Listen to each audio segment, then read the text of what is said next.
candidates that we shortlist, but also to do some due diligence around them. True. One of this matter that has been brought to your attention is a matter through a memorandum dated 19th of March 2025 by an individual who says that he's a citizen of Kenya, and he claims in his memoranda the following. Alleges that during your tenure as the registrar to the Judiciary and also as secretary to the Judicial Service Commission, you failed to comply with express court orders and or the directions in matters in which the Commission was directly involved. So the rule of law.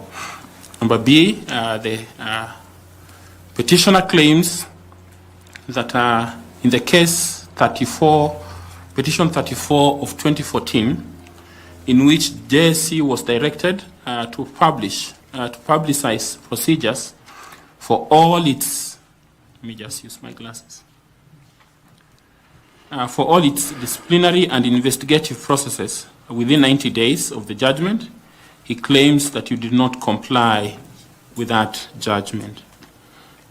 C, the petitioner cites the case of the Republic versus Salaries and Remuneration Commission and two others, civil application number 58 of 2020, in which the court ordered payment of backdated salaries to the judges to be refunded, which you disobeyed. Number D, it says that maybe I should ask the Vice Chair to pick up number D and E, kindly, just to clarify and put the questions to you. Thank you, Chair. It's just a continuation, Honorable Ahmadi. Yes. That, the memorandum also states that it was alleged that you should not take a lead role in IEBC, now given your past work record, according to his memoranda. Yes. And also that he requests the panel to indulge you on how, during your tenure, you assisted the judiciary in handling rampant corruption complaints within the judiciary. Thank you, Chair. Okay. Thank you very much, Chair. I saw the petition last night, so I didn't have an opportunity to engage with it thoroughly and to give a comprehensive response. But nonetheless, I will say this, that the decision that whoever the complainant is talking about related to judges' salaries. Salaries of judges are not paid by the judiciary. They are a direct charge to the consolidated fund. So that when a decision like that is made, then my role is to communicate to the National Treasury for effect, which I did. And if I had had an opportunity, then I would have found a way of getting the material to respond. But I did comply, and so it is the executive that pays the judges directly. The chief registrar only pays the magistrates and the staff. So the rule of law was followed. Then the one on... So did you advise the National Treasury? Yes. Yes, we did advise the National Treasury, and I think the SRC as well, because it had a huge budgetary implication. Then the one that, what is it? The one on corruption cases, I think I had responded partly when panelist Bor, sorry, I hope that I got the name right, asked me about my case. We had a very comprehensive framework for dealing with cases of this nature. We even had cases where, I'll give an example of a case where a magistrate was actually arrested and charged for corruption. And the case went on and she was acquitted, but the JAC still let her go because JAC was of the view that yes, the court has acquitted you, but from the evidence that we have, we can see that there is clear misconduct.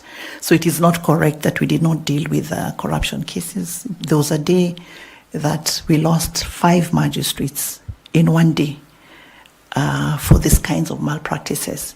So it is not correct that we did not handle those cases. We did. The challenge, as I said earlier, is that a lot of allegations are made with very little evidence, if any. So when there is no evidence, then it's a bit difficult to deal with it conclusively. You can deal with it by way of engaging the individual, but where there is evidence, the Commission has been very strict in addressing this issue. Thank you, Chair. Thank you very much. We apologize that you got this last night. The memoranda came to us on the 19th, which is a few days ago. If you can be able to help the Secretariat with some of that material you have mentioned, just to be able to confirm your response. Yes, I will try, because I'm not in the judiciary anymore. So it means asking someone to help me retrieve that. I will make the attempt nonetheless. And maybe you can give me the timeline within which that should be done, so that if I'm able to get the material, then I'll be able to respond more comprehensively. Do that in the course of this week. Okay. Yeah, today is Monday, so if you do that by Friday, it will be okay. Thank you, Chair. Yes.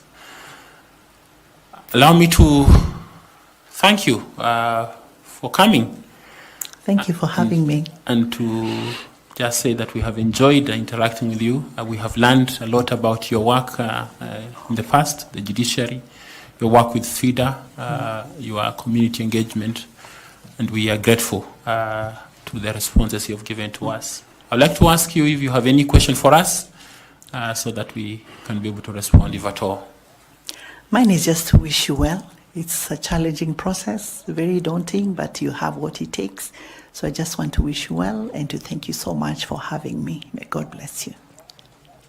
Thank you very much. You have a bottle of water before you. Feel free to take it with you. Ensure that you have your certificates and your documents so that you don't leave them with us. And if there's anything else that we can do, the Secretariat will be at hand to attend to you. Otherwise, these members have enjoyed interacting with you. Thank you very much. And we wish you well. Thank you. Asante. Shukran.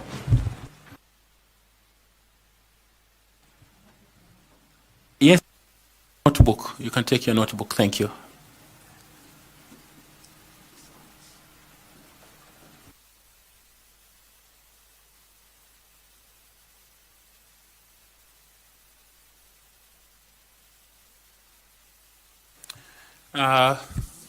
So media, I can see some of you very keen fixing your camera on our documents. The documents are not for public consumption. So please take some judicial control so that we are not exposing them to the public. It's the interview, not the documents.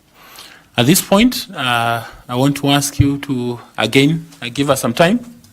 Please, we thank you for doing this for us. Give us some time so that we can finish our processes together. Please do so quickly. So turn off, please turn off. Don't leave your mics on. Just turn off.